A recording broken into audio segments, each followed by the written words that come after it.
the very roots of healing, of negativity and singularity,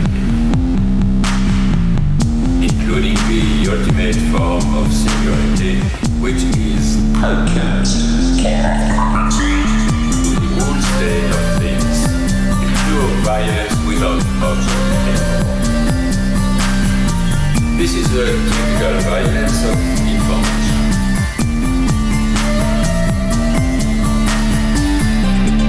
It's violent because what happens there is a murder of the real, the vanishing point of reality. Let's not have a misunderstanding here.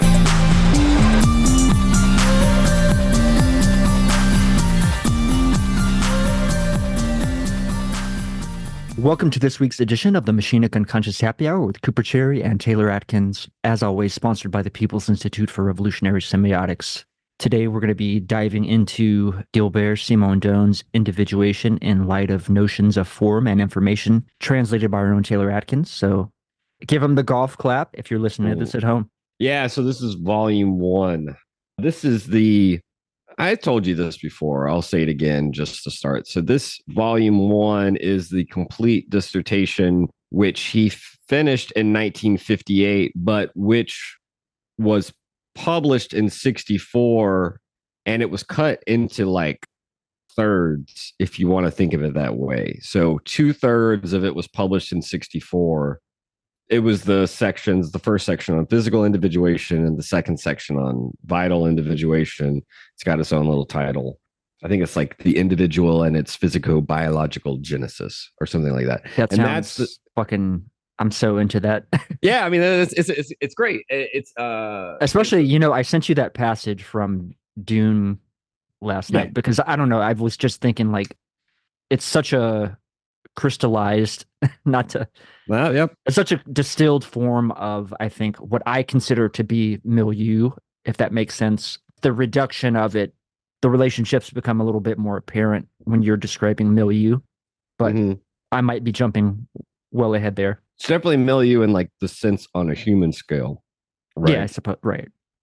The milieu of whether it be the desert steppe or Deleuze and Guattari make a big deal out of in 1,000 Plateaus. They see the war machine as kind of like, if you think about one of the greatest of like Genghis Khan, they talk about like the horse bow man assemblage coming out of the steppes, and then like swarming East Asia.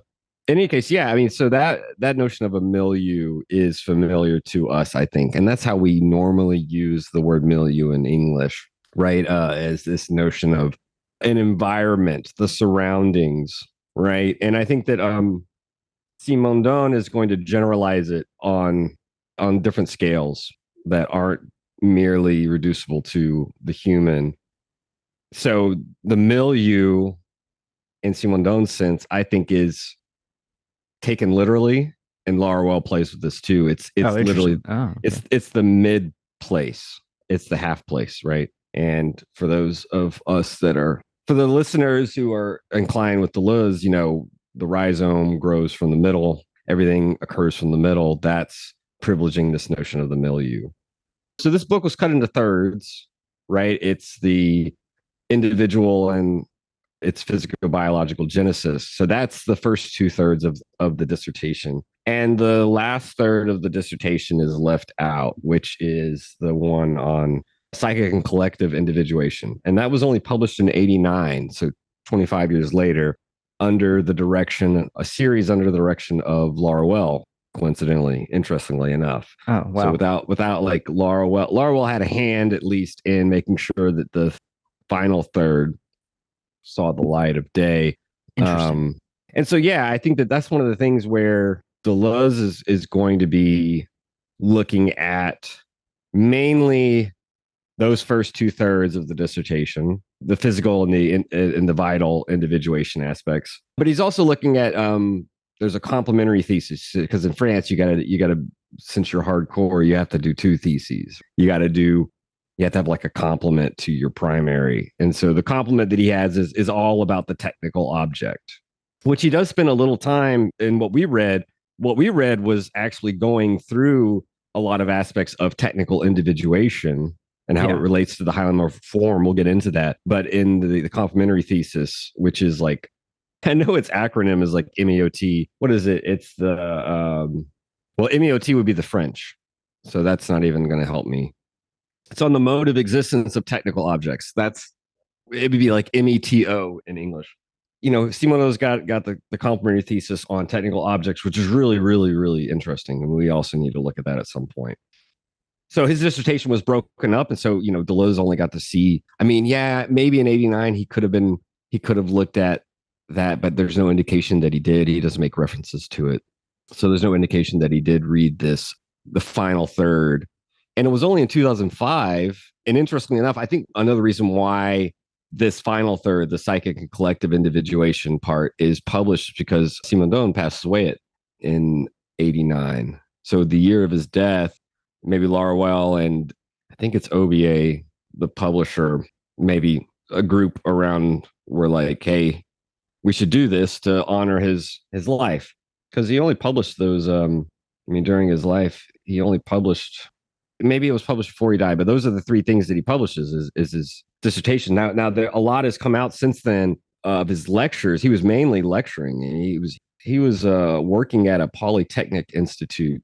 I don't remember the name, but it's much different than we think of, whether it be we have technical colleges in America and stuff, but it's when you see the pictures of him, he's always wearing like a lab coat. He's like doing research and experiments and shit like that. So like, I'm sure we could call him a philosopher of science, but I think that it doesn't really even capture what he was doing, right? He definitely was performing scientific research, and yet he was trying to use science, cutting edge science, to rethink the whole, history of philosophy, I think. In a certain sense, he wasn't rethinking the whole history of philosophy like Deleuze, but in a certain sense, he was rethinking fundamental notions at use in the history of philosophy that stretch back to at least Aristotle in the primary dissertation. And then as we see in volume 2, which I also translated, he writes his own history of philosophy based on the very notion of the individual, going back to the pre-Socratics all the way up. Sadly, he doesn't get to Nietzsche. He goes up to like the 1860s or 70s. Well, I'm very intrigued, nevertheless, by this.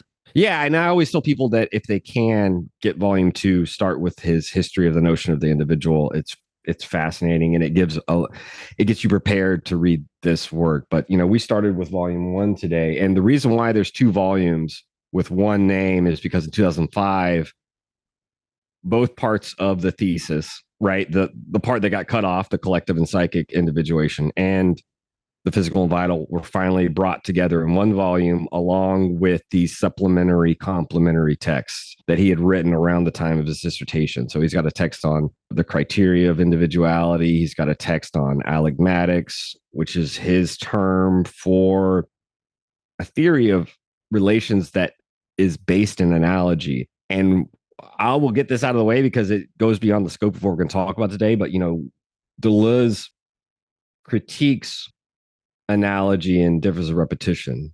And I would say, and this is something to be researched, and there may be some writing on it, but I think there could be a lot more written about it, is the only reason why Simondon is not at odds with Deleuze on this is because they both attack analogy based on structural analogies. So if you're making analogies based on structures, you're actually in the realm of resemblance. For Simondon, he wants to revive a theory of analogy based on operations. And so allegmatics is this theory of analogical operatory relation that wouldn't be based in resemblance. And it actually comes back to the Greek word for exchange.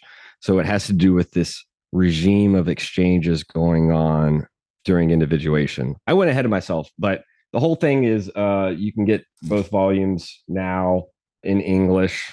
Came out in 2020. So that would be how many years after? 62 years after? It took a while. This was one of the texts that got me into translating. This was one, I think I've told you this. I had 3 big texts I wanted to translate when I started. Machine Unconscious by Guattari, Laruelle's Philosophy and Non-Philosophy. Reason being because he told me that it was the text that he had written for his students as a kind of, at the time, a definitive statement, sort of outlining what philosophy, non-philosophy is and does. And then it was at the time, it was really just, let's get the book that Deleuze always refers to, right? The individual and its physical-biological genesis. Because I didn't know at the time, this was around 2006, 2007, when I started tinkering around, learning to translate French philosophy. I didn't know at the time that they had brought all of these texts together. So my initial dream, and there's a whole history to it, because a lot of people should have translated this text beforehand, but for various reasons dropped out. One of which being how fucking long it is. I mean, the 2 volumes together are 700 pages in English. So took up a little chunk of my life, but it's like, I've told you, if I remembered for anything, or if I can think of like one thing that I've like done that I'm proud of and can say like, okay, maybe I can die and feel fulfilled, is getting to do this translation. We've been talking about discussing some of this text and even like doing a series on the whole, at least volume 1, because there's some really good shit in there. But we're going to at least try our hand out in discussing this text. And so I'm glad that we're discussing it. And before I shut up, what we are discussing today, dear reader, is the introduction and chapter 1, titled Form and Matter, of volume 1, as Coop said, of Individuation in Light of Notions of Form and Information. That's what we're talking about. So like 50-ish pages, 54 pages. Man, I had like 3 random asides, but I can only remember one. And some of it reminded me a little bit of the Heidegger we read. What was that? The Question Concerning Technology. Right, yeah. I don't know if this is the exact thing that I sent you last night, but this kind of really jumped out at me last night. I've just been wanting since the movie Part 2. We're going to get the Dune references out of the way. Getting the shit out of the way. It's right up front, so we can be streamlined from here on out. I want to read this because I think this just grabbed my attention. Paul sat down where Hawat had been, straightened the papers. One more day here, he thought. He looked around the room. We're leaving. The idea of departure was suddenly more real to him than it had ever been before. He recalled another thing the old woman had said about a world being the sum of many things. The people, the dirt, the growing things, the moons, the tides, the suns, the unknown sum called nature. A vague summation without any sense of the now. And he wondered, what is the now? What is the now? Which is sort of interesting, given this sort of describes maybe a contracted notion of what the milieu would be. But then also, interestingly, like this question of temporality, which Simondon raises within the text, I think more so maybe within the introduction than chapter 1 that I recall off the top of my head. But nevertheless, something that really grabbed my attention. The now is interesting, right? Because in my translation, you'll already see in this intro and chapter 1 in italics, he keeps referring to here and now. He actually puts that in Latin. It's the hinc et nunc. The hinc et nunc. And I decided to not leave that in Latin. I'm sure I could have. There was a concerted effort to leave when he decides to go and throw a lot of Greek terms in, put the Greek in, then transliterate it from the Greek alphabet to the English alphabet. And then I think the only case I can remember is what we saw today, the Sunalon. I don't know if you remember that towards the end where he says the Sunalon. I guess they decided not to put a little English. I should have had an aside. I should have put it anyway, but it's basically the form matter complex. That's a Aristotelian term. So the Sunalon is the being considered as a unity of form and matter. It's literally the entity of the hylomorphic schema. And that's another kind of Greek amalgam, right? Hule is matter. We talked about this with Thomas Nail, right? It comes from the notion, it comes from the word for wood or tree, or at least it comes from the language of trees and their wood stuff. So hule is matter. That's at least the term that Aristotle doesn't necessarily coin, but popularizes. And then morphe would be form, as in morphogenesis, right? I mentioned to you the genesis of living forms. Morphogenesis is something that Rie takes up and runs with and is interested in. Hylomorphic is just a kind of bastard monstrous term for describing that which pertains to Aristotle's theory of the form matter unity. And really the first chapter that we looked at literally title, form, or and matter. spirit and matter, which we can get to, but Well, morphe isn't technically spirit, but we have seen after the Christian tradition or in its wake, yes, spirit and matter, or res cogitans, res extens. That's like Descartes, right? Extended matter, right. thinking matter, Yeah. Dualism. Yeah.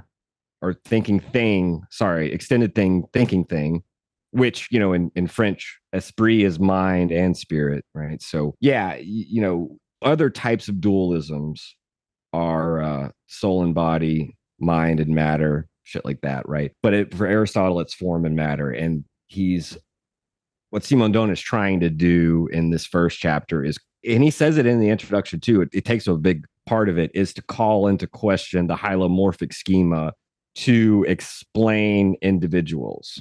Because for him, if you start with a form and a matter in this abstract way, you're really only taking the extreme terms, what he calls half chains, and leaving out, there's this dark zone, there's this obscure region that's left out and unexplained. He'll call it various things. He'll say it's either the energetic system, it's information.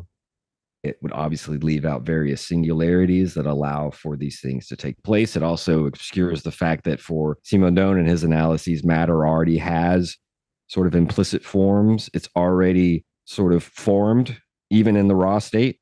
And then it's prepared and modulated and formed even more so before it, like with the clay, it has to be prepared. You don't just pull it out of the ground and stick it into a mold.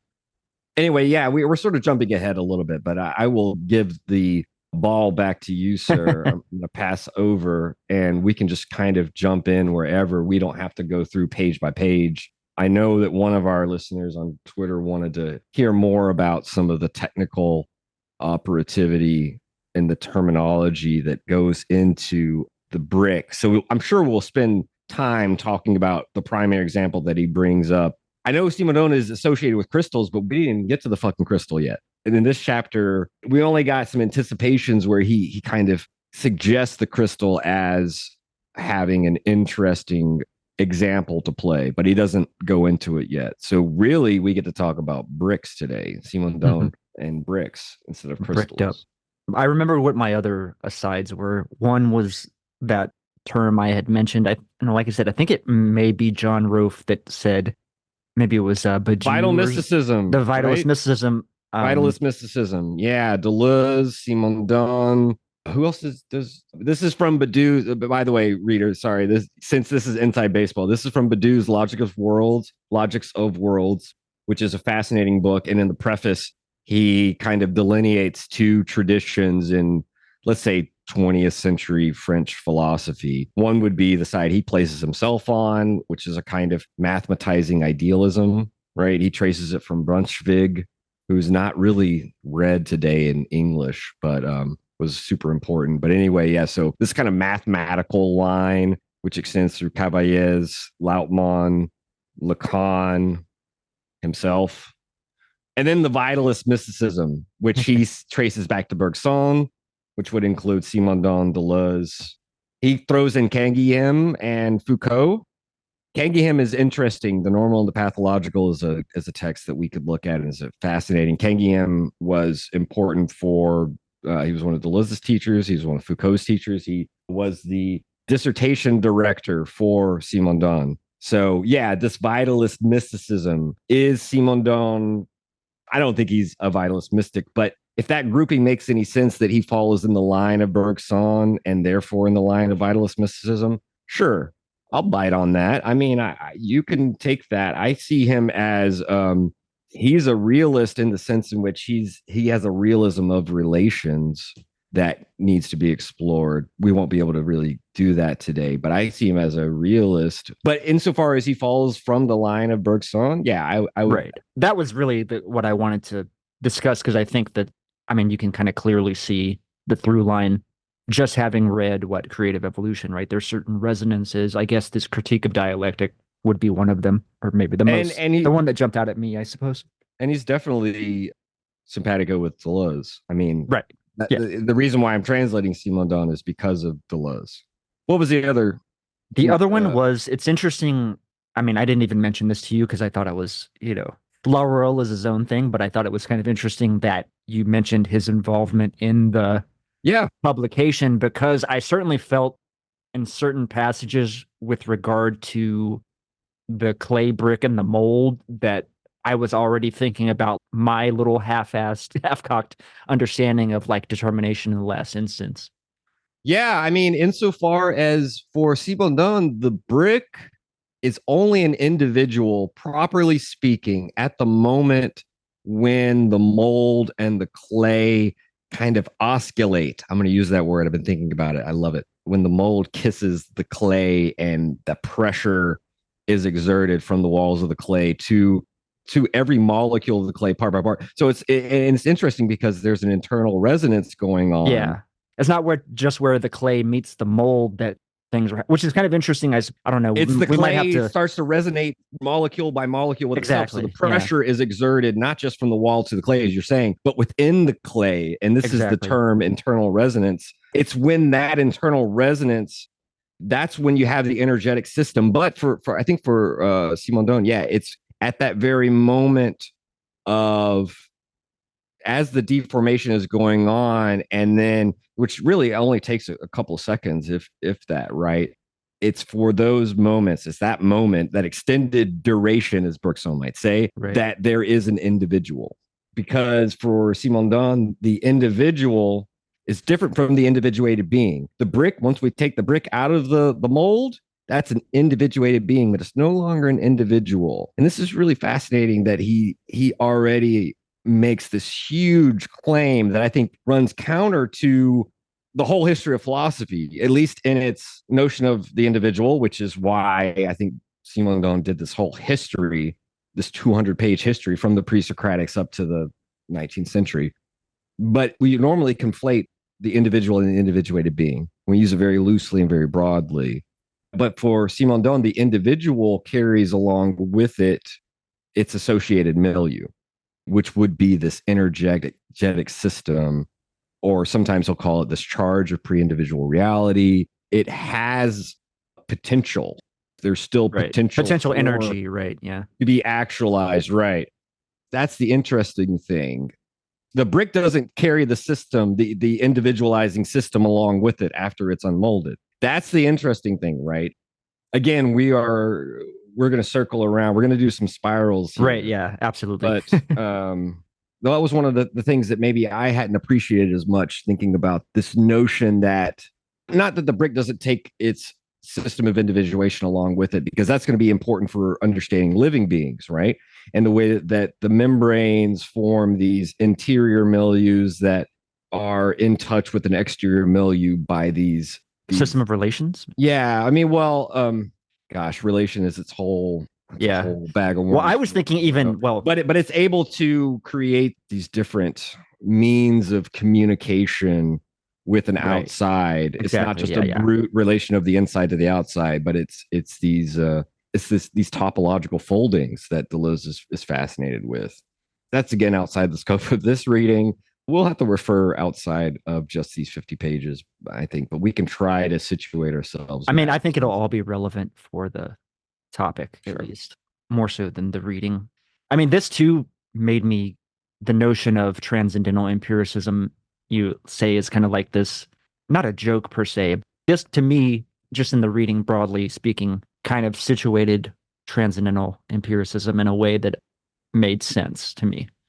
Yeah, it'd be interesting to think what Simondon would have. I'm sure he would have gotten a laugh at the notion. It's not certain that Simondon had read any Deleuze. It's hard to tell. I mean, a lot of what we have is from kind of before Deleuze took off. But yeah, I think that Deleuze transcendental empiricism, I think there's a little bit of a tongue-in-cheek joke, but I think he takes it very seriously when he conceptualizes it. I shared that footnote on Twitter, but I'll just explain to the listener.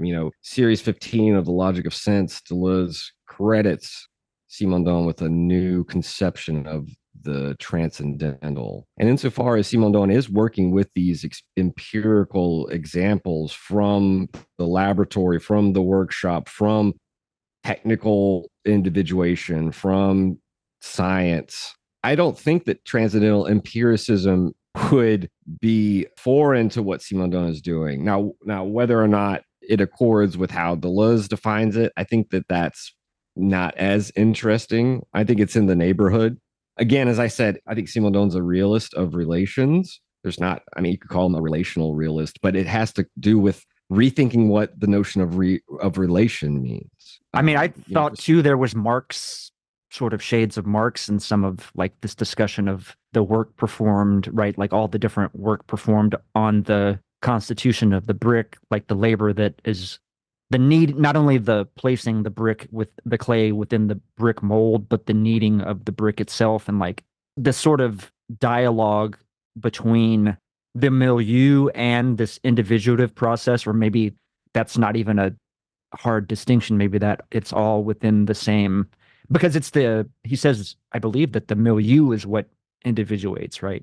In a certain sense, like in this kind of fractal. It's so before the individual, this is stated very clearly in the conclusion. So you're basically in the ballpark, right? That before the individual emerges, what we have is what could be called monophasic being. Sometimes they'll call it phaseless, but monophasic is what he calls it at the end. So you've got the pre-individual milieu, which more or less doesn't have phase. It's with the individual that you have phases. That's what is phasic being. It's the individual that phase shifts with respect to itself, that continues individuating, that has its individuating system along with it. Obviously, the living being is one that we can conceive, but it's also it's that moment that we were talking about earlier with the brick, when it is impressed in the form of the mold, and we have that potential energy resonating throughout the clay molecule by molecule, and that we have for that moment, that extended moment, we kind of have we enter into a kind of phasing, a phase shift. But once it's the brick, it's an individuated being. It's entered its last deformation, its last phase, if you will, in terms of the process of individuation. You're in the ballpark there with talking about the milieu. And he even says in the introduction, and I translated it this way for a reason, but he talks about how the milieu is robbed of the individual. And in being robbed, there is a complementarity at stake. And this is why he calls the individual a symbol, the other symbol of which would be the pre-individual milieu, that also within itself is called an annexed milieu, right? Because that's why the brick doesn't carry along with it its annexed milieu after it's unmolded, whereas the living being does, and it performs even in the most basic amoebas, but up to, like we were saying, the like mammals and shit with membranes allowing for this communication in different levels of interiority and exteriority, and it retains a charge of pre-individual reality, which is the potential to continue individuating. Once we stop individuating, we're dead. That's the fact. A corpse is an individuated being. It's done its last individuation. Now, you're sure it can decay and whatnot, and those are different processes. Those are processes of degradation, right? Which the brick can degrade. It can shatter. It can break. It can, it can start to whatnot. But that's not individuation in Simondon's sense. I think what's interesting there is he also says, I believe in the introduction, and this is something that I was mentioning, that there's like this surplus of energy that is not, the individual has never fully tapped out all of its potential energy or its potential for individuation, right? And so if you think about that in terms of the biological, the human body decays, right? But there's still energy, untapped energy within the body of the decayed, individuated being or what have you, right? And so other organisms break down that body, and they basically salvage that leftover energy for their own sustenance. Maybe that's getting a little wild and zany here, but that's sort of how I was reading it. And then to further like extrapolate that to, I was telling you about this, about, what can a body do? Like Spinoza, right? There's always some amount of untapped potential. We haven't reached the limits of what a body can do necessarily, right? So I think that kind of jibes in the sense of untapped energy, untapped individuation, always persisting within the milieu, etc. I think that's how we would have to interpret the conatus for Simondon, where the striving to persevere in being is, for Simondon, it has to be reinterpreted in terms of individuation, right? Of continuing to individuate. And precisely because I think for Simondon, individuation in terms of the individual is a dimension of what Simondon calls problematic. And this is why he's not really hierarchizing them, but they are sort of linked in a complexification, if you will, where physical individuation is able to pose new problematics or able to encounter and resolve new problematics by furthering itself through vital individuation. So vital individuation provides what he calls a new axiomatic that discovers solutions to solve certain problems that can't be solved merely on the physical individuation sense. And when he says axiomatics, it's nothing really mathematical. It's just a kind of a set of principles or procedures through which to resolve conflicts that can't be resolved on that basic level, if you will, of physical individuation. And vital individuation then extends itself in psychical individuation, which he will discuss as individualization, but that's a whole thing. But in any case, the psychical is able to tackle new problematics that can't be merely solved on the level of vital individuation. And so there's a new axiomatic call for, and then psychical individuation at the limit is left, if we are left with the individual, let's say human being, in which we see the psychical individuation reach its height. With the individual human being, a lot of problematics can't be solved on the individual level. It requires the trans individual, it requires the collective in order to propose and find a new axiomatics to deal with certain problematics that can't be handled on the lone individual. And that's where Simondon's shit about anxiety that I was sharing with you is the limit of what the psychical individuation on its own can do, right? And why he talks about spirituality as this collective individuation that calls upon the subject, which is the biopsychical individual. It calls upon the subject because the subject, the biopsychical individual, is not merely an individuated being.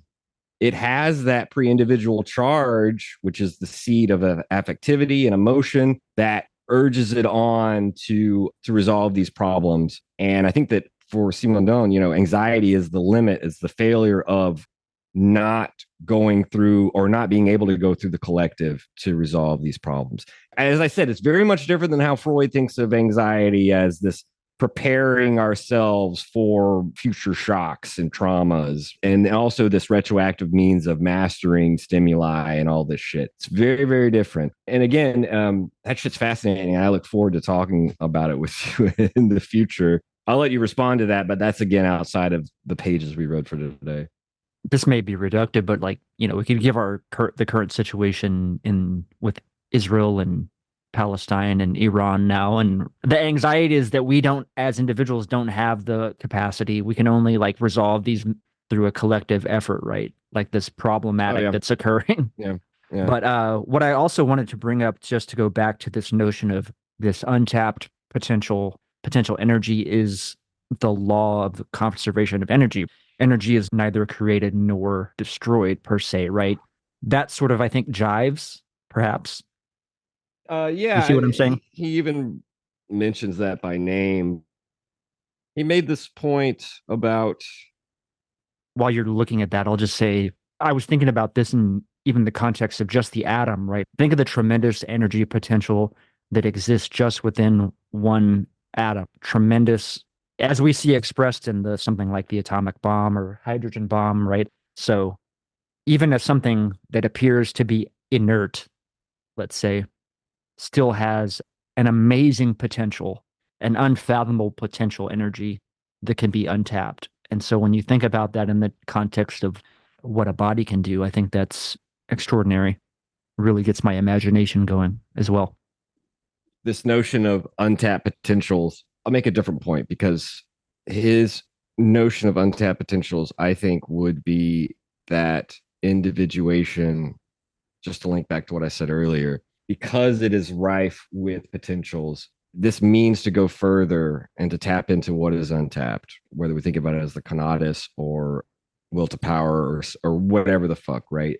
It is the means to make, it is the means to resolve problems. He even says it because this is where he's reworking being and becoming, and he's trying to understand individuation as ontogenesis, right? So he says it is possible to suppose that becoming is a dimension of the being and corresponds to the being's capacity to phase shift with respect to itself, to resolve itself by phase shifting. Pre-individual being is being in which no phase exists. The being in which an individuation is completed is that in which a resolution appears through the division of the being into phases, i.e., becoming. Becoming is not a framework in which the being exists. It is the being's dimension, the mode of resolution of an incompatibility that is rich in potentials. And he goes on to talk about the phases of being and whatnot. I think part of this is that, we can think about it like this. For Simondon, the individual is not, and this is weird, right? But this is, and I'll just explain this. In Simondon's French, he never distinguishes between Heideggerian being and the being. You can only see it if he says a being or if he puts it in plural beings, right? So being and beings is like the Heidegger thing. And Heidegger, there's two words, right? There's sein and then there's sein des. There's you never confuse being with the capital B as we sometimes see it and beings. For Simondon, he wants to sort of, he's avoiding that tradition, if you will, and complicating it. But I think that for Simondon, the individual is not the complete being. The complete being would be the individual along with the associated milieu. We kind of went through that a little bit, right? So, for example, and I think this is why it's interesting how it'd be the individual plus its complement of reality, right? Plus its energetic system rich in potentials.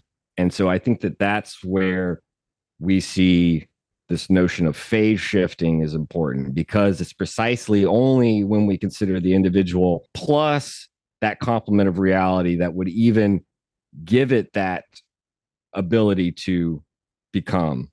If we don't have that, we don't have the being. Because I think for him, if becoming is a dimension of the being, then the individual is an abstraction if we think it outside of that association of charges of reality that would infuse it with its potentiality to change. Whether we think about it as molding, modulation, or modeling, those are just terms that Simondon proposes to describe different ways of variation in individuation. They all come from the Latin modulus, which is the little mode. It's the little measure, or the little way. I think for him, we can think about beings as this more complete reality, individual plus energetic system, right?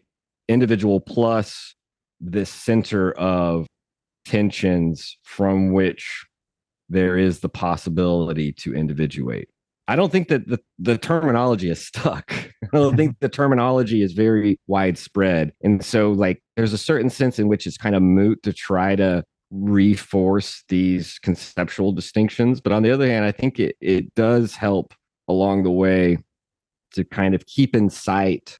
If you look back at the very first page, I think the thing that Simondon wants to warn us about is that there is this sense in which the history of philosophy has this tendency to start from the individual as a given and then work back to what gave rise to it, to this principle of individuation. And I mean, is that like the originator? I was thinking, even some of this towards the end, I'll have to track down the passage. I do have it reminding me of a little bit of that and like Derrida in a sense. It depends, right? I think if we take an example as simple as like a brick, then if we take a technological example, which he wants to both say has merits, but also has obvious failings that actually arise from a social prejudice that we can find in ancient society, Right, yes. specifically Yeah. in Aristotle's time, where I mean, I was going to bring this up about the hylomorphism and Aristotle sort of looking at Greek society and drawing this this dyad between the master and the slave, that dialectic, and then projecting that out, like you're saying, starting there and then like using that as the model to work through all of. So it is a kind of weird reverse. It is a materialist sort of vibe to it, but it's kind of fucking it up a little bit too. You know what I mean? Well, he talks about it in terms of a reverse ontogenesis, as though we could start with the individual and then work back to individuation, as though we could start from the adult and work back to the embryo. Thinking about what we discussed with Elizabeth Gross and what the embryo is capable of when it is plugged into its dynamic system and has this ability. That's the greatest way to think of phase shifting, I think, is to think about the embryo and its ability to undergo becomings and torsions and splittings and divisions that no individuated being, or even since we are still individuals and we have an individual system and we are able to individuate, but our bodies can't undergo the enormous plasticity and deformations that the embryo can. So there's no way for us to think of ourselves as adults, even as children. Now, maybe we can think of ourselves as adults and think back to child, but even the child with its plasticity is nothing compared to the embryo. So I think that's the thing, that there's a sense in which taking the form matter schema, the hylomorphic schema, where we think, and generally speaking, since we're talking about it, I guess we will. And since you brought it up, or you wanted to talk about the social aspects, I'll work to that. And I'll try to be brief, but I could read this passage I have up as well. Like, I definitely want you to finish, but I think. And we talked about this a little bit. We talked about this a little bit when we talked about Ernst Bloch with the Lit Crew guy. John. I'm forgetting your last name, John. I apologize. Where Bloch was looking at the tradition, the left Aristotelianism, where matter already has dynamicity.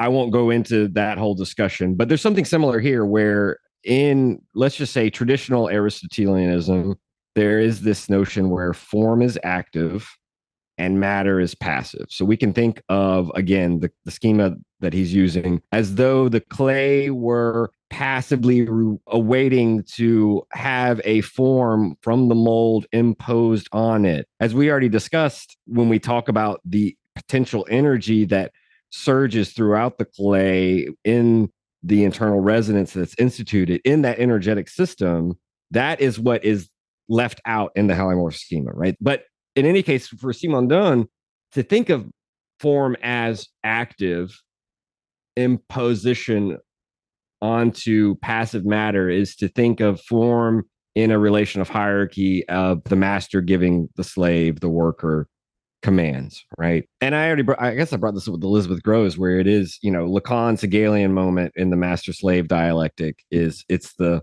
slave who produces knowledge. You're toiling away in the field of labor. You're the one that has knowledge beyond the abstraction in the master's mind of giving orders. And Simondon goes through a little bit of this in chapter 1, right? As you mentioned, this is why you thought of Marx. And the relation of Marx comes up much more clearly in his book on technical objects. I'll just say, because Simondon is working through this notion of alienation, specifically in our relation to machines, and in this recapitulation of a master-slave dialectic in our relation to machines. This will come up later in Ilfi. Simondon's trying to... That's hot, man. That's getting the... Well, Simondon is trying to think about this notion, the two predominant notions where we're either machines or our little slaves, or how we become enslaved by machines. Now we can see both of those. Butlerian jihad? No, I'm just kidding. Exactly. the Dune Butlerian jihad. In the sense that it stops our reliance on machine, it becomes a barrier to thought. Right, and exclusively, not in this Simondon is not a Luddite, so he's going to choose a different solution to the problem than to get rid of these things. But I'll just say that that's interesting, though. It's a fascinating. One of the things that Simondon wants to argue is that there needs to be a kind of resolution of technical culture with culture at large. There needs to be a kind of education that goes into culture at large so that we can resolve these tensions with the machine. Some of this Deleuze and Guattari kind of do an anti-Oedipus with desiring machines in their own way. But that's a whole nother thing. I guess I'll just say one last thing. Aristotle in volume 2 of Ilphi, which is my loving way of talking about individuation in light of notions of form and information. In the volume 2, in his history of the notion of the individual, he gives about 10 pages, maybe a dozen pages to Aristotle, and he ends without passing judgment. It kind of speaks for itself by relating Aristotle's notion. I can't remember if it's in the Politics.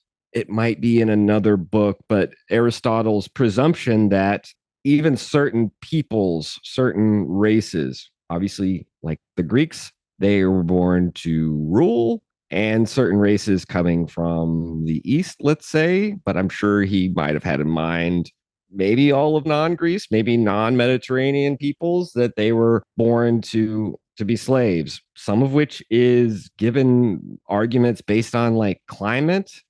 They're hardy peoples, dealing with the equatorial sun or some shit, right?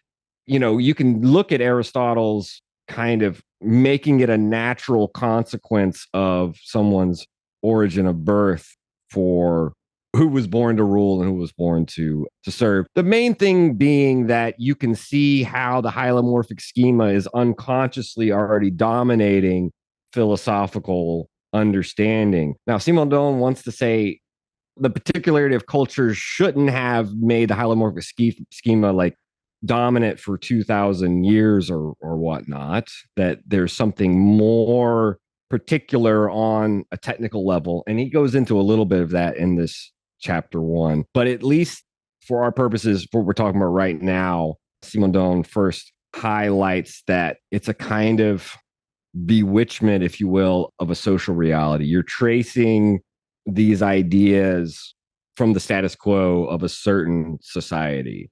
And that's the unconscious layer of the hylomorphic schema, if you will. That's good. That's good, because that's exactly kind of what I was thinking in this regard. So, did you want to read this? Yeah, let me read this, because I think this will put a pin in that, or I don't know. The genesis of the individual in a system can only be followed step by step. At a certain point, every regressive step seeking to lead back to individuation, starting from individuated realities, discovers another reality, a supplementary reality that can only be variously interpreted according to the presuppositions of the system of thought in which the research is carried out. For example, by resorting to the schema of creation in order to put matter and form into relation, or instead in the doctrines that want to avoid creationism by the clinamen of atoms and the force of nature that pushes them to encounter one another with implicit effort. Conata est, I think I can pronounce that Latin. Nequam Is what Lucretius says about nature. She strove in vain is one of the translations. Nature, that's generally the poetic way of doing it, right? But nature, she strove in vain. That's like one of the ways of translating it. I think I added a translator's footnote to that. I should have, right? Struggle is in vain or without results, but the kanata is nature's struggle to compose these higher entities. And that's the thing, without the Klineman, nature compose higher entities. Is that like building a body? Building composite bodies, which was, compositions, complex bodies. Even Spinoza is thinking about composites when he's thinking about bodies. He's thinking about relations of speeds and slownesses of parts of bodies. So for this notion of and this is at the very end of chapter 1, right? But yeah, you're right. You've got to follow the genesis step by step. You can't go backwards in order to explain individuation. Otherwise, you end up with either creationism, which can be fascinating. We see in Genesis chapter 1, it's very much a kind of hylomorphic thing, right? There is God giving command. But in chapter 2, it's interesting, right? Which almost some scholars, I'll say, and I'm not a biblical scholar, so just bear with me, at least what I've read. Some scholars have said that Genesis chapter 2, which replays the origin of humans, for example, it's no longer this sort of spirit breathing life into these bodies and giving rise to humans. And then, of course, you have the rib story, but it's humans are crafted out of clay. There's a literal molding going on with hands. And so there's theorized that this is a kind of older story, even if it comes linearly in the Genesis narrative. Second, it feels older because it's related to this fashioning that wouldn't be, so to speak, abstract or merely through the logos, right? In any case, in this stuff, and you have the next thing where you can see that this was taken out of the 64 publication in the brackets, but he indicates, and he goes into further detail in later in Ilfy and then in the history of the notion of the individual, but he opposes Spinoza and Leibniz. And I think it's fascinating. I think I've maybe mentioned this to you, but for Simondon, the individual and its complement of reality exist on the same order of magnitude. The associated milieu is on the same order of magnitude. It's the energetic system. That's a fascinating argument to even think about. But for him, Spinoza, there's one individual. There's substance. Deus sive natura. You got God naturing nature. That's the individual. Very much like the Stoics. You've got the cosmic fire, sort of the seed fire. I'm trying to remember how they call it. It's like the spermatic fire or whatever, right? It's the artisanal fire. It gives, but the individual is the cosmos. It's very similar to God, substance, nature. And Leibniz, everything is individual to a certain extent, right? Everything is broken down. Individuals are on the very smallest, I guess not everything, but at least individuals are broken down to the smallest monads. It's monads, individuals all the way down. But I think for Simondon, the individual is actually, it's on an intermediate level. It can't be absolute. And there's ethical reasons for that too, for Simondon, right? Oh, interesting. And he'll get to that in the conclusion. Nice. But his argument against Spinoza isn't here on ethical grounds, it's on ontological grounds. That the individual can't be the greatest, can't be the sum of all beings, or can't be in this relation with itself because it wouldn't have a complement of reality on the same order of magnitude. That's his argument against Spinoza and against Leibniz. One's too big, one's too small. There's a Goldilocks solution. Interesting. And we don't get the full reasons for how he makes that argument stick. And I think that's why this little passage about Spinoza and Leibniz is taken out in the 64 edition. But it is interesting to think about where Simondon is going to try to find this third secret path. I'm glad you kind of anticipated what my next, because I was thinking modes of expression as far as individuation is concerned, right? Especially like the pre-individual milieu would be sort of like, I don't know. I'm not so, I guess, versed in Spinoza to know the difference between the modes and the modes of express. There's like three terms, right? Because there's like substance. There's substance, attributes, modes. Attributes, yeah. I think attributes and modes, I don't necessarily, I'm not versed enough to like make that distinction, but I think you are. It felt like there was kind of a certain like similarity, I suppose, at least on a surface level, between kind of the way that the substance of pre-individual milieu gets expressed in individuation or something like that. Right. I mean, I would just say obviously we could talk about for Spinoza, right? Attributes, the two that we know of, right? The two that we exist in, at least, if we want to even think about them as like dimensions of our existence, thought and extension. And sometimes it's talked about in terms of a parallelism, but the important thing being is that, we have an idea of the body, but it's through the body, right? Our imagination is based on what our bodies allow us. And that's why it's hard to get to that. First of all, it's hard to get to the second order of knowledge past our imagination, right? Past that. This is almost why like just flat out materialism on its own isn't enough. Unless I'm being too truculent with that statement. No, I mean, this is why Elizabeth Gross was in our last week's episode in the Incorporeal is trying to articulate that Spinoza, I think that most Spinozas would agree with this, even if there is an aspect of materialism alone, or at least materialism without the power of the idea, that doesn't encapsulate what Spinoza's trying to do. You can't collapse thought into just an emergence of extension or something like that. I think this is where I was kind of trying to point out with regard to, this is kind of how it brought transcendental empiricism into a sharper relief in terms of where it's not maybe necessarily this meme that Deleuze is doing, but it's like actually pointing to some actual problematic within philosophy. I would just say that for what Simondon remains faithful to Spinoza in a certain sense, insofar as for him, if we think of the attributes thought and extension, what he's going to do is think about the reality, the realism of relation. For him, relation, this is a very Deleuzian thing. Relations do not exist outside their terms. You don't have two terms separate, and then when you bring them together, now they are related. For him, if you have two terms and they have rapports together, but relation is itself a part of the system. For Simondon, you could say the individual is relation. It's not in relation, it is a being of relation. So to a certain extent, the individual is relation. It's not you can't put the extreme terms of form and matter together. I mean, we're going back to the hylomorphic schema. I mean, this echoes Marx a little bit too, you know? And then the reality of relation is elided if you do that. The relation it leaves out what allows for them, he'll use this term in a very specific sense, allows for the communication of these realities, which is one of the things he talks about in terms of information. He gives a very good definition of information, at least in a preliminary way, when he says that information is the capacity to modulate different operations in a determinate way. Now, I know it may seem very strange, but that's where individuation and information are complements to a certain extent in his system, right? Because we are talking about modulating these different regimes of reality, or what he'll call about these orders of magnitude initially without any sort of communication. They're brought into a resolution.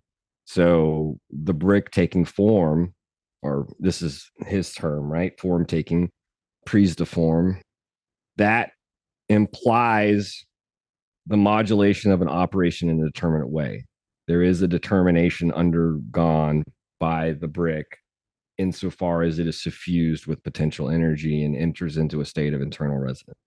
It's what we do every day insofar as we are individuals and have an associated milieu and have that individuating system along with us. I mean, for him, individuals carry with them their principle of individuation. That's how he thinks the brick outside of the mold is no longer an individual. But I guess I will say, last thing on this point, one of the things that I find interesting too, you brought up transcendental empiricism, and I was going to link Simondon to Spinoza. If ontology is able to think beings, that's its goal, is to think beings. It does so through concepts. And I think this is one of the challenges for Deleuze, and we can obviously talk at another point whether or not that challenge is met and say, what is philosophy? Maybe it is, maybe it isn't. Maybe at least it's addressed. We'd have to discuss. But if, for Simondon, ontology thinks individuated beings. It thinks through concepts, individuated beings, concepts, etc. These are terms. Concepts are individuated. They're not suitable for thinking the reality of individuation.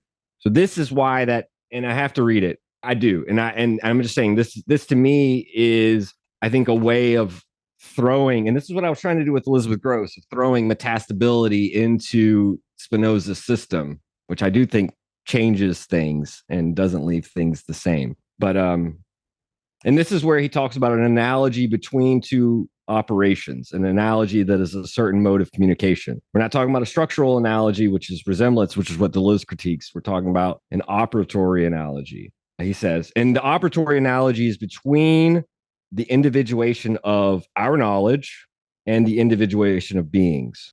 We can't think individuation through knowledge, through concepts. We have to think individuation of beings through the individuation of knowledge. So this is why he says the individuation of the real exterior to the subject is grasped by the subject due to the analogical individuation of knowledge within the subject. But it is through the individuation of knowledge and not through knowledge alone that the individuation of non-subject beings is grasped.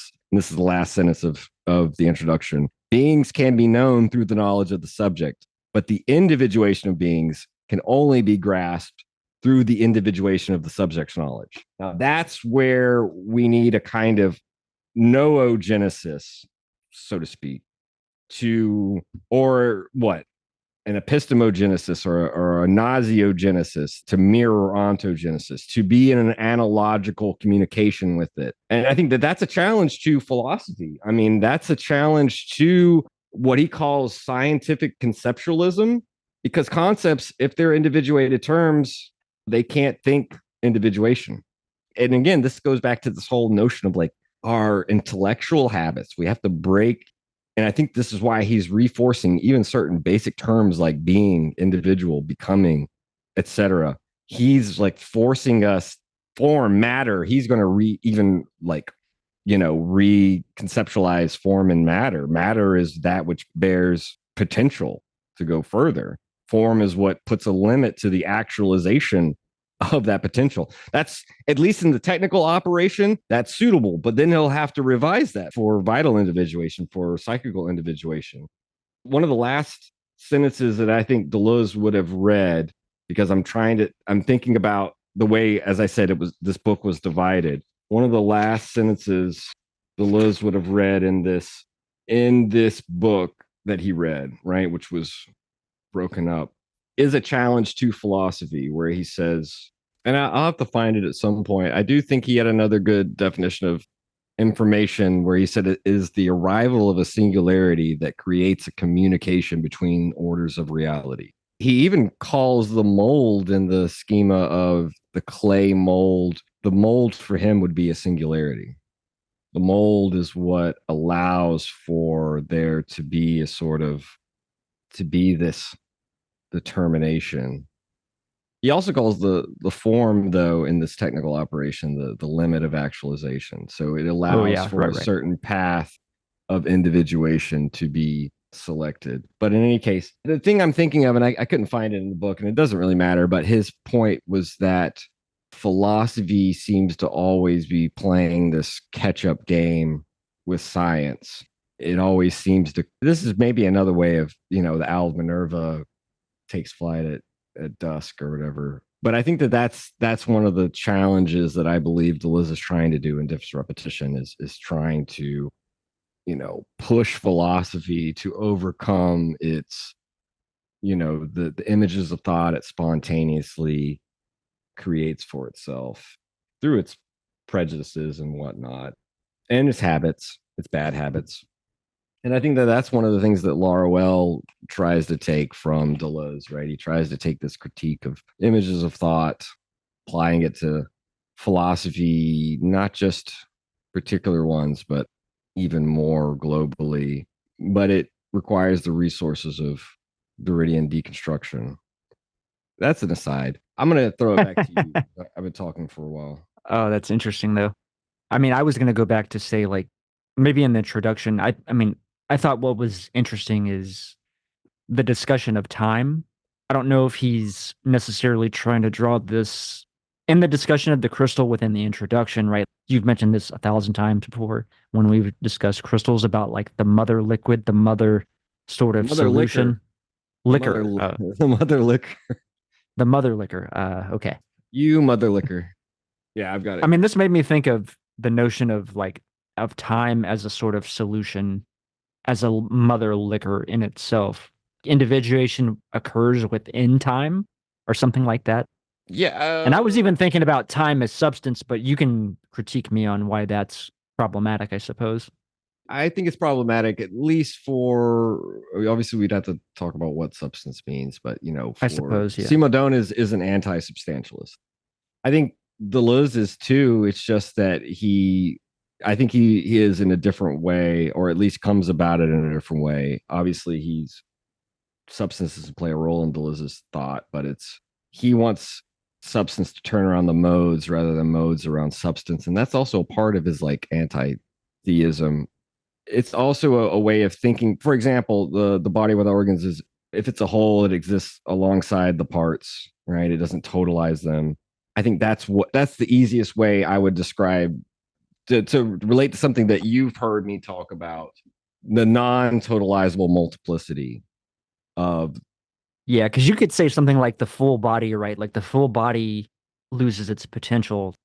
It blocks off it really caps off the potential of the body to do and grow and like for creative, I don't know, concepts to be created, for problems to be solved, etc. I would just say that that's. But you wanted to read about time. I guess we can leave. That's my fault for bringing Deleuze in. But I would just say Simondon is an anti-substantialist. The notion of substance for Simondon is not going to make it through this reform of fundamental notions. It's going to be jettisoned. So if time is substance, we'd have to redefine substance in a way that would fit. He has that part where he's distinguishing his method from dialectics, that his method, transduction, does not suppose the existence of a preliminary time as the framework in which the genesis unfurls. Since time itself is a solution, a dimension of the discovered systematic time emerges from the pre-individual, just like the other dimensions according which individuation effectuates itself. That's interesting because I've always wondered what Hegel's thoughts on time were. Like, what would Hegel's philosophy of time be? Because I think that has so much to do, like you said, to go back to the Owl of Minerva in terms of temporality, always this looking back. That's problematic, I think. I know in terms that of its usefulness, or I know some, that I don't know. somewhere Hegel describes time as the movement of abstract negativity. So, how can I myself be different than myself? Not in space, but in time I can be. Right? That's negativity, that self difference, if you will. So it's a general and vague enough definition that it works. Obviously, that's not the only thing he says about time, but that's one that stuck with me. And that when you're doing, nitrous oxide, you're like, whoa, that's fucking, it's fucking rad, man. But I think that for Simondon, I think he's thinking about, for example, right? We can think about the footnote he gives is the vital individuation of the plant. And it's time itself is the solution whereby photosynthesis takes this order of magnitude greater than the individual plant from the sun, it's light from the sun, and is able to work that in and resonate it or communicate it really with something smaller than it, the salts coming from the earth, and create this communication between these order of magnitudes and what Simondon would even call a disparation. These disparate reals sort of intertwine them and make them coalesce into its own growth and becoming. So it institutes this intermediate zone between this order of magnitude that is much greater than it and much smaller than it. And time is the dimension through which it does that, right? So it's part of the solution. And I think that this is why for Simondon, the physical individuation is the order of simultaneity. Even if we think about the fact that the mold presses on the clay and it takes a few seconds, it's an extended moment. Whereas vital individuation is where we first start to see the appearance of the simultaneous and the successive in this kind of rhythm, whereby we are individuating throughout time, so to speak. But if you think about it, if we stick with the stuff that we've talked about, if the brick after unmolding is this individuated being that no longer has this complementary reality of this individuating system within itself, it doesn't take it along with it like the vital individuation does, then we could say that time drops out of the system. Unless we think about it from the point of view of our perspective, where yes, a brick can degrade over time, but from the perspective of the potential energetic system, it's no longer sort of in time. Time is not a solution anymore. The time was that moment of individuating. It's kind of interesting because it's another critique of Aristotle to a certain extent. He does bring up dialectics here as though it's a critique of Hegel. But you can go back to Aristotle. It's much easier because for Aristotle, time does not exist without a soul, a sort of conscious being to witness it and to appreciate it. Now, to a certain extent, that's kind of a commonsensical notion. Yeah. But on the other sense, that goes along with all of what Deleuze will critique in some of what we discussed with the cinema books with Cristobal Escobar when we were talking about this movement from the movement image to the time image, where time is no longer in the time image, time is no longer subordinated to movement. I mean, he's already doing this in his book on Kant and Deleuze's book on Kant. Yeah. What's fascinating for Kant is this whereby time is out of joint, right? It's no longer subordinated to movement. Movement is no longer the measure by which time is sort of subordinated. And that goes, I mean, Aristotle at least formalizes that principle whereby time is sort of indicated by movement. So it's subordinate.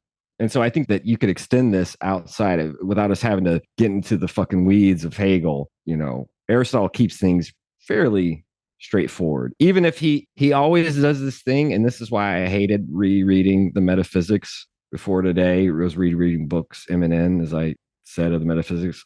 Hate reading Aristotle to a certain extent. Some of the stuff is good, but a lot of it's like, well, you know, some people say it's this, some people say it's that, maybe it's this other thing. We just talked about this thing in these various senses, and it's always this golden mean thing for Aristotle, where it's like, well, it's probably a little bit of this, a little bit of that. Bada bing, bada boom. Now, what is interesting in terms of the dialectic, which I think has some actual worthwhile investigatory resonance, would be, I suppose, the dialogue, the dialectic between the milieu and, I guess, the milieu and the process of individuation, right? Because it's all predicated on information and feedback loops, correct? Mm. Definitely out of my depth, but I think I'm really interested in this aspect of how information plays a role and feedback loops, which he doesn't directly address, but I think it's definitely the implication with regard to, I suppose, even to use the crystal or the brick, either way, like they both kind of work, right? There's a certain dialogue, I suppose, between form and matter. The milieu sort of constrains the potential. The milieu is the constraining, like the mold.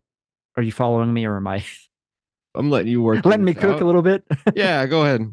I think there is something in terms of communication and information and feedback loops with regard to information and its impact on individuation, but I can't really draw that together. I'm just kind of like grasping in the dark a little bit here, but this I think is interesting with regard to dialectic per se. Yeah, I just think that I just think that again, it comes down to metastability, right? So I think that for Simondon, the negative is not a stage or a phase. And I think that there isn't an alpha bung into this higher unity when beings phase shift. I think that is why for him, and at least here, he wants to, and this is page 15 for the reader, he goes into greater detail much later. So, but here he's like, my method, transduction, it's not deduction, it's not induction, it's not dialectics. It can share some aspects of each of them, but it doesn't. And the one thing that he comes up with here is that even if there is an immanence of the negative in transduction, because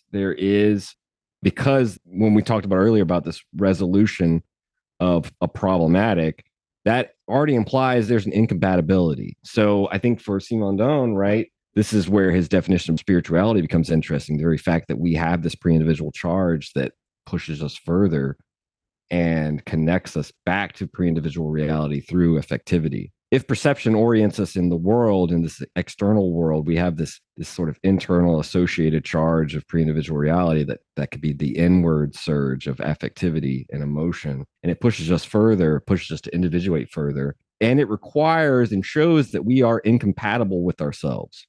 We are always sort of working through this internal tension of a problematic that puts us at odds with ourselves, that calls us into question. I think that's part of the feedback loop you're talking about. And so there is an immanence of the negative being our incompatibility with ourselves, because we're never just a dead thing. We're never just an individuated being until we are dead. It's precisely the fact that I think that for Simondon, the question of what pre-exists the individual is always a thorny one. And so if time is part of the dimensionality, is itself a solution and part of the dimensionality of the being's becoming of the individual energetic system, then it calls into question the way that there is a preliminary time to the dialectic. Now, he's going to work out a little bit more how transduction is different from the dialectic, but it's not going to be central to his concerns like it is for Deleuze. Right. And Deleuze is going to take that up in his own way, right? I mean, for Deleuze, he's going to want to call into question, I think even here with this notion of an immanence of the negative, I think Simondon's using the negative in a very specific sense, in that sense of as individuals are always incompatible with themselves because they're never at rest. That's metastability for him. I think Deleuze is going to want to describe that incompatibility as starting from zero in intensive magnitudes, right? That starting from the body without organs, intensity equals zero. All intensities are positive. So all incompatibilities and becomings are positive.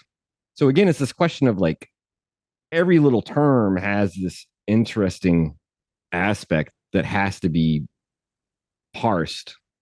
Because I think for Deleuze, the negative is always the shadow of an affirmation. It's the inversion of an affirmation. Well, I think, and you keep bringing up Marx, and I'm thinking about Simondon even says stand this. Hegel on his feet, right? Right. Yeah.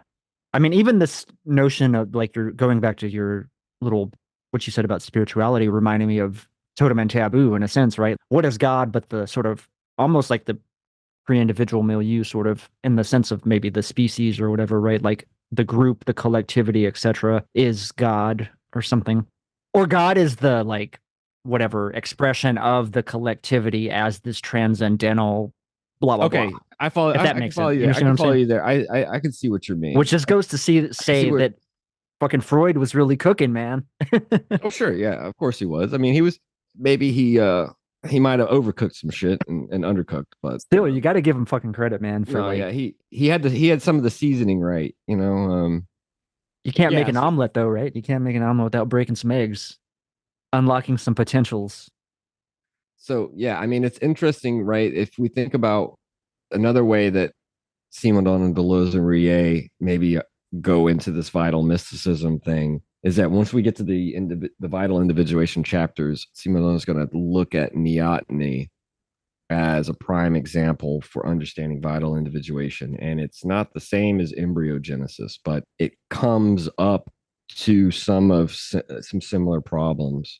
And I think that it's interesting that he begins chapter 1 with not with crystals as we might think, which would be the most intricate, interesting, extreme example of physical individuation, one that's going to take him pretty far. But he begins with the brick. So he begins with this technical operationality. So to critique hylomorphic schema, he wants to begin with the role that humans play, the role that social reality plays in our schematization of individuals. You know, we don't start in the cave with the stalactites and the stalagmites. We start in the foundry, in the workshop. And I guess this is where we can kind of wind down, but I do want to leave you space to bring in anything else you have in mind. But I'm just thinking about, I only mentioned this earlier, but I love the way that there's this little phrasing, one of my favorite phrasings in chapter 1, when he's describing the fact that, and I mentioned this, you don't just, if you just go up to the marsh and grab a lump of clay and throw it into a mold, it's not going to work for a couple reasons. Not only does the form of the mold need to be prepared, and you can prepare it in different ways. You can make it out of different materials. You can make it with a thin wall of wood, and so you're going to get a certain displacement of the walls with respect to the clay and the pressure. You can make it a thicker wall. You can make it out of iron. There's going to be a different displacement, a different amount of, there's going to be a different amount of work going on there. But even the mold has to be prepared, right? If you want to make 100 bricks, you've got to prepare the mold itself with a certain, let's say, like, I almost think about it as like spraying some Pam on it, like on a skillet, right? If you don't put some, what it'd be, a little bit of like little oil or a little Pam, the non-stick substance, your shit's not going to come out as you like it, right? You're going to fuck up the mold if you don't coat it with, I think he says there's some kind of powder, there's some kind of like anti-stick residue that you need to create the mold with. So already the mold needs to be prepared, but the clay itself has to be prepared. It's got to go through a whole series of preparations to get it out of the fucking ground into a state where it can be prepared. And one of the things, it's not just to prepare the what is it? I think he says it's the colloidal properties of the clay have to be prepared in order to get them to be in a homogeneous state. And this is very interesting to me. Maybe this will be the last thing. I was going to read a passage, but I'm not going to.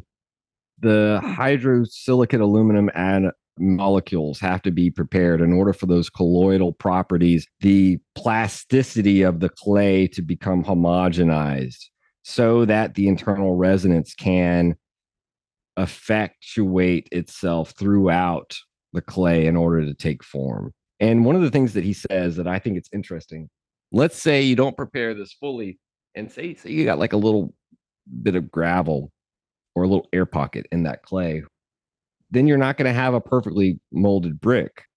And he calls those little things, let's just say like a little piece of gravel. He calls that a parasitic singularity, because we can think about the fact that it would modulate, it would shift, it would change the determination of the form taking during that little energetic system where the potential energy is limited by the form and it's actualized in the brick. But you got a little parasitic singularity. And this is one of those things that made me think about Guattari's Machine Unconscious, just to bring it back to one of my other translations, where he coined this term that I never see him use anywhere else, where he talks about, and they bring this back up in A Thousand Plateaus, how we are not supposed to be ignorant of the dominant laws of grammaticality, lest we be put into institutions for correction, right? We will be trained to be grammatically correct, the base minimum whereby we can like understand and be submitted to the law. And he talks about the fact that education, one of the ways in which it is, let's say with Foucault's understanding, is coextensive with these different dispositifs of society, whether it be the prison or the psychiatric institution or the army, blah, blah, blah. The school is meant to eliminate certain, what he calls semiotic asperities. So we can almost think about the little child as like, we got the mold minds, right? We gotta like little bricks to be unmolded. Semiotic asperities would be sort of part of that, would be those singularities that might, let's say, allow for certain degrees of freedom and variation that would be at stake in the sort of linguistic system of the powers that be, right? Queen's English or something like this. We can think about the fact that it's in perpetual variation from the start. And there are these semiotic asperities. The best example I could give of a semiotic asperity would be, I think it was a decade or two ago, where and France is maybe even more hardcore than English is in this way, or than England is in this way. I said the Queen's English, but I'm thinking about the France, they have like the French Academy. They got like fucking from across the humanities and the sciences. They've got these austere gentlemen, and hopefully now gentle ladies. They've got the greatest minds, and they get elected to this body. And one of the things that they do is to try to intervene, as we've seen interventions in English, like simplifying spelling or codifying it, this codification of the French language. And one of the things was how many words were borrowed from English. They just made their way into it. And so you can think about this attempt to promote certain French words to become dominant or placeholders for places that the English had. I mean, I can't remember the French equivalent, but like one of the words was bulldozer. Like, oh, let's propose an equivalent in French. We've already got a word for bulldozer. But that's the thing, right? The language is already in variation. That there had already been a certain individuation of the language, such that bulldozer was just the placeholder for that fucking thing on the workshop. Why do you need a French term to come in and try to combat what is taken to be a kind of foreign body, a semiotic asperity in the usage, the proper usage of the dominant language. And so that's just an example. Obviously, semiotic asperities could even be seen in what is E. E. Cummings trying to do, but take this to its extreme, right? Bending and breaking the laws of syntax and grammar. But I think for Guattari, semiotic asperities, we see this in the means of correcting, the means of disciplining bodies also extends to disciplining language. And so to evacuate those semiotic asperities as though that, to make well-formed individuals and workers, right, that can perform orders and commands, right? I see that the notion of a parasitic singularity is fascinating to me, right? That is what is meant to be avoided by preparing the clay, kneading it, shaping it, working it, and evacuating all heterogeneous materials. So if the clay is heterogeneous with respect to itself, if it is a heterogeneous matter, it's not going to take form in the mold, not in any way that would resemble an ideal brick. I'm using that word very broadly, but I'm also thinking of a kind of Platonic notion of like, we got a brick in the heavens that we're trying to emulate, and we need to have this preparation. The clay has to be prepared before it can enter the mold and take form. I think that a parasitic singularity would work only from the standpoint of consciousness, right? And this will be where I end, because what does a crystal do except form around a singularity, what's called a germ, right? It forms around a singularity, a germ, and it propagates outward layer by layer when it's immersed in this mother liquor. And it forms this internal resonance that creates the beautiful patterns that we see. But, without human consciousness, who's to say whether that singularity, that germ around which a crystalline structure progressively, incrementally, layer by layer forms, isn't parasitic? Parasitic to what?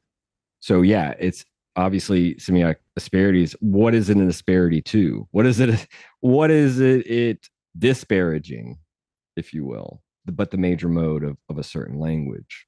What is the asperity of, and this is why, Simondon is interested to look at a piece of gravel in a river can lodge itself and be the singularity around which a little island forms. Is that parasitic to the river? Maybe if we are running a hydroelectric dam, we may want to evacuate that accumulation, that singularity.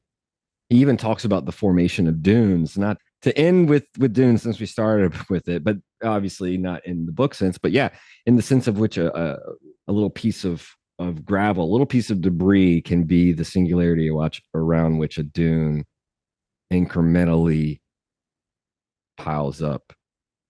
Is that a parasitic singularity? Is that parasitic on the desert? I don't think from the desert's point of view, if it had a consciousness, maybe not. So yeah, you can see what I mean by, I love this terminology of a parasitic singularity in the brick, right? If it, as though it had a little piece of debris that, you fucked up the brick, and potentially you also run the risk of damaging the mold. So it can go both ways. It can fuck up the matter of the clay and the form. It can keep the form from being reusable. And this is interesting too, because you brought up Marx, and as I said, it's the other dissertation that Marx shines more prominently or saliently. But even Parts of Capital is devoted to the regular wear and tear of machinery, and we can think about parasitic singularities there that may not be already planned with foreknowledge and foresight, that could, ruin the projected gains of the capitalist outside of any Luddite measures. That Frank Herbert was inspired by, he was a journalist. He was writing a story about the management of dunes, because there's a part of California where the dunes were encroaching on the highways and so forth. So it was about like understanding the management of how do they move, et cetera, blah, blah, blah. Flows, right? Yeah. Flows of sand, flows of traffic, blah, blah, blah. Yeah. when Deleuze and Guattari, one of the places they reflect on the machinic phylum in the treatise on nomadology, it's when they're discussing Simondon. Because Interesting. they're talking about how, I think, I was thinking about that too, because was it Henry Summers Hall that we kind of talked about machinic phylum? yeah, for them, what they're reflecting on in Simondon is the fact that matter already has both implicit forms, right? I think the example I gave to you when you're like the knot in wood, right? If you're working with a lathe or a saw, you're not respecting the implicit forms of the matter, or even the length of the fibers. You can cut, if you want a piece of wood to be porous, you can cut transversely to the fibers. You can also cut longitudinally to the fibers and make it resistant or non-porous. But they talk about these things as in, what is it, variable intensive affects of matter. And I love. And Yeah. so it's this following of, as you're saying, following the flows, following the matter flow conjunction. It's this sort of network that can go all the way up to the cosmos. Yeah, absolutely. These intensive variable affects inherent in matter. And I think that that's a beautiful way of doing it. Now, that's not Simondon's phrase, but it's interesting that implicit form is Simondon's phrase, right? That you can make explicit forms by disrespecting the implicit forms of the wood, but you can also respect the implicit forms, like with a draw knife, like with a little whittling knife. You're going to be working with your hands and responding, what he literally says, responding to the signals coming from the matter. Ooh. So there's this sense in which by certain tools are able to allow us to be in connection with the signals coming from the matter, whereas an external system of reference like the lathe isn't concerned with that. You're really, if you get any signals from anything, you're getting signals from the lathe, like if it were to be fucking not put together correctly. I'm glad you mentioned that. Here's a quote that I'll read. And this is kind of what got me going on this thing. It cannot be said that mold gives form. It is the clay that takes form according to the mold because it communicates with the worker. So work as I wrote work as communication, but I don't know if that's quite right. I was thinking about it in terms of that's what he says right there. Yeah, in terms of feedback loops, right? Especially with regard to the mold, in terms of, is it a metal mold? Is it a wood mold? Is it a paper mold? That is communication, like pressure, displacement, mass is communicating. There's information contained in that that participates in the process of individuation, for lack of a better way to describe it. Yeah. Yeah. He even talks about this subjective side of the worker. This is the ambiguity of the hylomorphic schema. So he's like, okay, so I'm a landowner, I'm a proprietor. The hexaity of the wood that I sell to, or that I plan to have made into planks with the lathe, that hexaity, that here and now of the wood that I've bought, is a part of myself as a landowner. That's the subjective disposition I have as a landowner. That's my wood, my Arrakis, my dune, whatever the fuck, right? It's a reflection of my own subjective disposition that's where the hexaity begins. It's my fucking wood that is going to become my fucking planks, whatever. That's the part of the master giving orders. Cut my wood, whatever. For Simondon, there's a historicity of the landowner in relation to the trees that are going to be worked by the machines.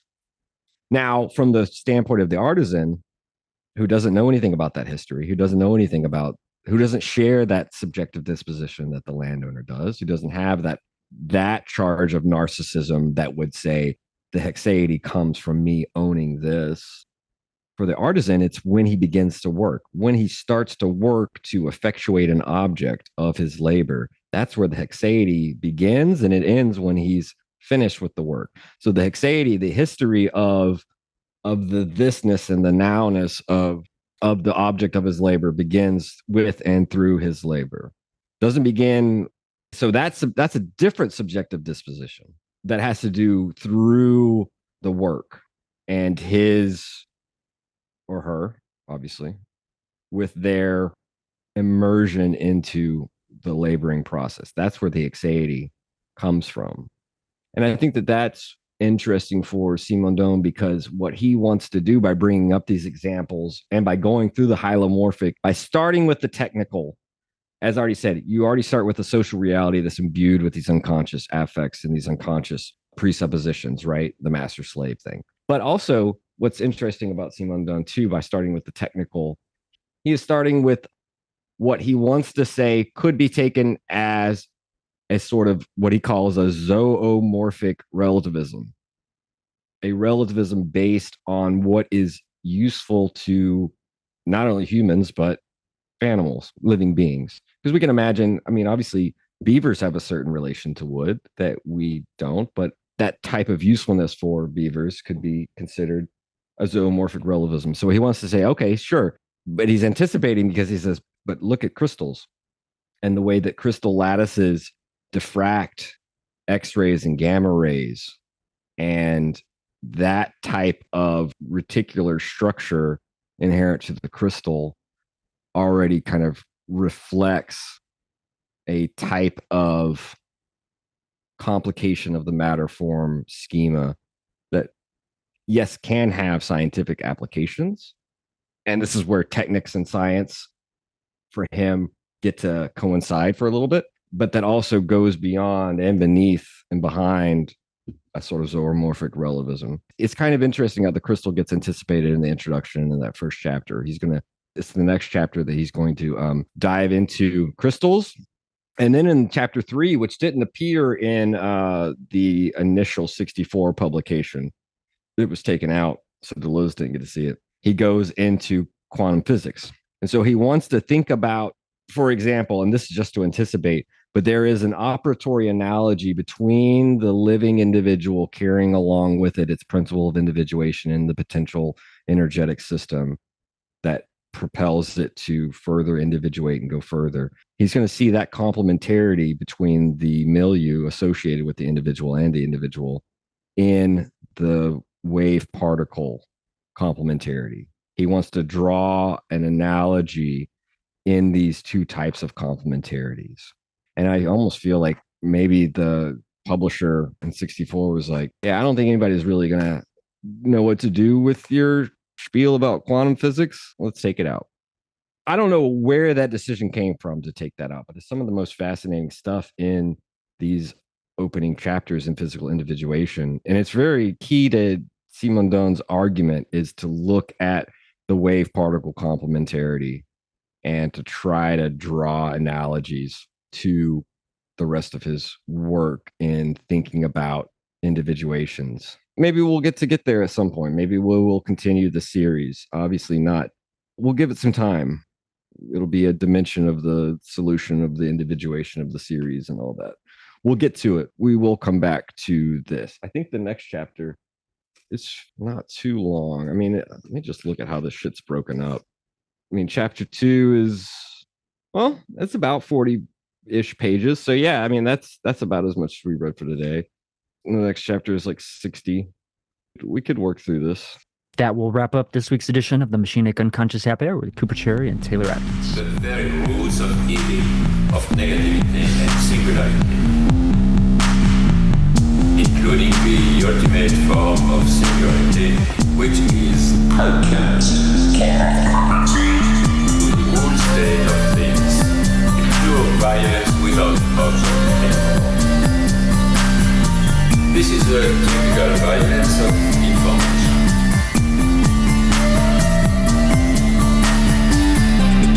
It's violent because what happens there is a murder of the real, the vanishing point of reality. Let's not have a misunderstanding here.